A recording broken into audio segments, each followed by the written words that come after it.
तो अब देखना ये होगा कि पावर स्टार कहे जाने वाले पवन सिंह किस लोकसभा सीट से अपनी दावेदारी पेश करते हैं। फिर से दिनेश लाल यादव निरहुआ बीजेपी का टिकट लेके चुनावी मैदान में थे, लेकिन अखिलेश यादव उनको लगभग 2.5 लाख वोटों से हरा के संसद भवन पहुंचते हैं। गुंजन सिंह इस बार निर्दलीय चुनाव का पर्चा भर चुके हैं और लोकसभा चुनाव में भोजपुरी के कलाकार चुनावी मैदान में होते हैं। लेकिन अफसोस की बात यह होती है कि जब जब लोकसभा चुनाव में पहली दफा भोजपुरी के कलाकार चुनावी मैदान में होते हैं तो जीत का ताज उनके सर नहीं सज पाता है। ये इतिहास गवाह रहा है। जी हाँ, बिल्कुल बात करेंगे आज भोजपुरी के उन कलाकारों की जो लोकसभा चुनाव में पहली दफा हार का सामना किए हैं और दूसरी दफा में जीत का ताज अपने सर सजाए हैं।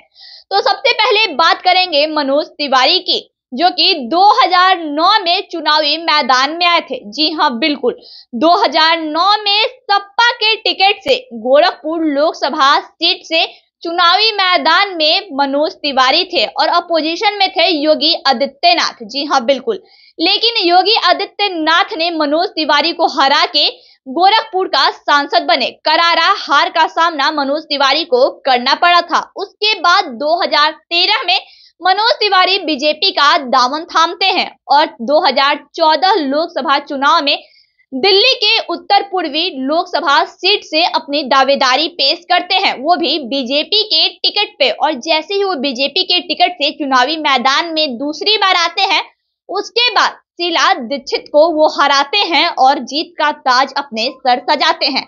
अब सबसे बड़ी बात यह है कि उन्होंने शीला दीक्षित को हराया, जो 3 बार से मुख्यमंत्री का ताज अपने सर पे सजा के रखी थी। उनको मनोज तिवारी ने हराया। अब हम बात करेंगे रवि किशन की। जी हाँ, बिल्कुल रवि किशन 2014 लोकसभा चुनाव में उन्होंने कांग्रेस के टिकट से जौनपुर से चुनाव लड़ा था। जी हाँ, बिल्कुल पहली दफा वो जौनपुर से चुनाव लड़े और उनको भी हार का सामना करना पड़ा। और दूसरी बार लोकसभा चुनाव वो बीजेपी के टिकट से गोरखपुर से लड़े थे।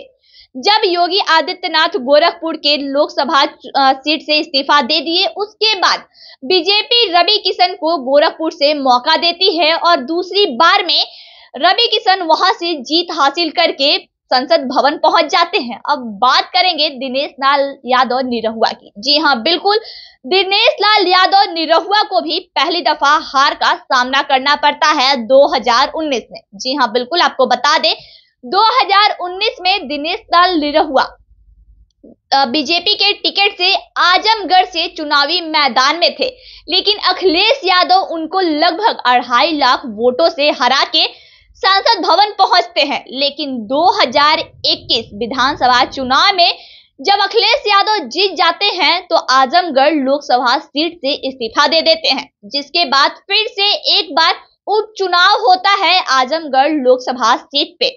उस बार फिर से दिनेश लाल यादव निरहुआ बीजेपी का टिकट लेके चुनावी मैदान में थे और दूसरी दफा, जी हाँ बिल्कुल दूसरी बार वो जब चुनावी मैदान में आते हैं तो जीत का ताज अपने सर सजा के सांसद भवन जाते हैं। तो आपको मैंने ये बताया कि किस तरीके से भोजपुरी के जो कलाकार हैं उनका इतिहास पुराना रहा है कि पहली बार में लोकसभा चुनाव का वो जो जंग है वो नहीं जीतते हैं, बल्कि दूसरी बार जीत अपने नाम करते हैं। अब हम बात करेंगे 2024 लोकसभा चुनाव के बारे में। तो 2024 लोकसभा चुनाव में इस बार बिहार से 2 बड़े चेहरे सामने आ रहे हैं। पहले गुंजन सिंह है, जी हाँ बिल्कुल नवादा के बेटा अपने आप को कहते हैं, और गुंजन सिंह इस बार निर्दलीय चुनाव का पर्चा भर चुके हैं। और चुनाव के पर्चा भरते के समय सन ऑफ बिहार मनीष कश्यप भी गुंजन सिंह के साथ नजर आए थे। आपको बता दें निर्दलीय उन्होंने अपना नामांकन किया है। अब देखना ये होगा कि क्या गुंजन सिंह पहली बार में जीत का ताज अपने सर सजा के इस इतिहास को झुठलाएंगे या फिर से इस इतिहास को दोहराएंगे। अब बात करेंगे बिहार के दूसरे उस बेटा का जिसका नाम है पावर स्टार कहे जाने वाले पवन सिंह। इस बार वो भी ऐसा कयास लगाया जा रहा है कि 2024 लोकसभा में वो चुनाव लड़ने वाले हैं, क्योंकि आसनसोल से बीजेपी की ओर से उनकी टिकट पक्की हो गई थी, लेकिन उन्होंने किसी कारणवश आसनसोल का टिकट लौटा दिया।